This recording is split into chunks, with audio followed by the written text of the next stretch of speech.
Assalamualaikum warahmatullahi wabarakatuh. Saya DT Ahmad Alfijan dari Prodi Akuntansi semester 5. Di sini saya akan membawakan salah satu materi dari manajemen sumber daya manusia berjudul tentang kombinasi bisnis. Yang pertama, pengertian kombinasi bisnis. Kombinasi bisnis atau penggabungan usaha adalah suatu transaksi atau peristiwa di mana pihak pengakuisisi memperoleh pengendalian atas satu atau lebih bisnis. Tujuannya adalah meningkatkan relevansi, keandalan, daya banding informasi mengenai kombinasi bisnis. Berdasarkan PSAK atau Pernyataan Standar Akuntansi Keuangan Nomor 22 Tahun 2015, penggabungan usaha atau business combination adalah pernyataan dua atau lebih perusahaan yang terpisah menjadi satu entitas ekonomi, karena satu perusahaan menyatu dengan atau uniting with perusahaan lain atau memperoleh kendali atas aktiva dan operasi perusahaan lain. Sedangkan menurut Yunus, penggabungan badan usaha adalah usaha untuk menggabungkan suatu perusahaan dengan satu atau lebih perusahaan lain ke dalam satu kesatuan ekonomis. Berdasarkan dari beberapa pengertian yang sudah dipaparkan, dapat disimpulkan bahwa penggabungan usaha atau business combination adalah ketika dua perusahaan bergabung menjadi satu perusahaan yang lebih besar. Tujuannya adalah untuk membuat perusahaan yang lebih kuat dan lebih sukses. Lalu di sini kita masuk pada bentuk kombinasi bisnis. Berdasarkan beberapa jurnal, berikut adalah bentuk kombinasi bisnis. Yang pertama itu ada akuisisi, yaitu bentuk kombinasi bisnis di mana terdapat sebuah perusahaan yang membeli saham atau aset neto perusahaan lain. Yang kedua ada integrasi vertikal, yaitu bentuk kombinasi bisnis di mana perusahaan melakukan akuisisi entitas yang memiliki bisnis yang berhubungan dengan bisnis perusahaan. Yang ketiga ada integrasi horizontal, yaitu bentuk kombinasi bisnis di mana perusahaan melakukan akuisisi entitas yang memiliki bisnis yang sama atas jenis dengan bisnis perusahaan.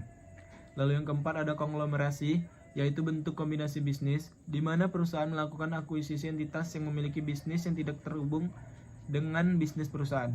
Lalu yang terakhir itu adalah pembelian aset atau atas entitas lain, yaitu bentuk di mana perusahaan membeli aset tertentu dari perusahaan lain. Lalu di sini ada keuntungan kombinasi bisnis.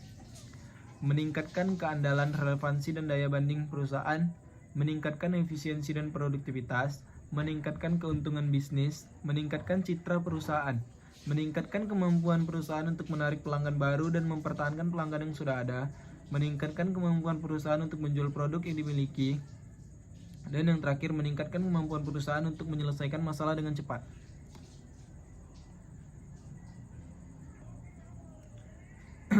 Di sini saya akan memberikan contoh kombinasi bisnis.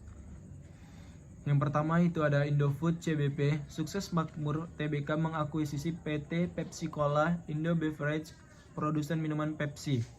Yang kedua ada Bank Mandiri Tbk, PT melakukan merger dengan Bank Permata Tbk. Lalu yang ketiga ada Grup Jarum mengakuisisi PT Solusi Tunas Pratama Tbk. Yang keempat ada Indosat Orido merger dengan Tri. Yang kelima ada Blibli dan Tiket.com bergabung. Yang keenam ada GoTo akuisisi Crypto Exchange. Lalu yang ketujuh ada XL Axiata akuisisi Linknet. Kombinasi bisnis dapat memberikan banyak keuntungan bagi perusahaan, seperti meningkatkan keuntungan bisnis, meningkatkan efisiensi dan produktivitas, meningkatkan citra perusahaan, meningkatkan kemampuan perusahaan untuk menarik pelanggan baru dan mempertahankan pelanggan yang sudah ada, meningkatkan kemampuan perusahaan untuk menjual produk yang dimiliki dengan lebih baik, dan meningkatkan kemampuan perusahaan untuk mengurangi risiko bisnis.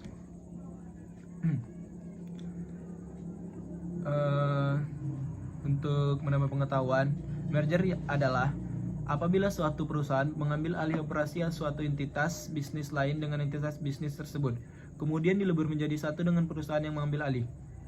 Lalu yang kedua, ada konsolidasi, yaitu apabila suatu perusahaan baru terbentuk dengan mengambil alih aset atau operasi dua atau lebih entitas bisnis yang terpisah dan perusahaan-perusahaan lama tersebut dibubarkan. Lalu yang ketiga ada akuisisi, yaitu apabila suatu perusahaan membeli hak milik entitas lain, namun kedua entitas bisnis tersebut tetap beroperasi secara terpisah. Sekian dari materi yang saya sampaikan. Lebih dan kurang saya mohon maaf. Terima kasih. Wassalamualaikum warahmatullahi wabarakatuh.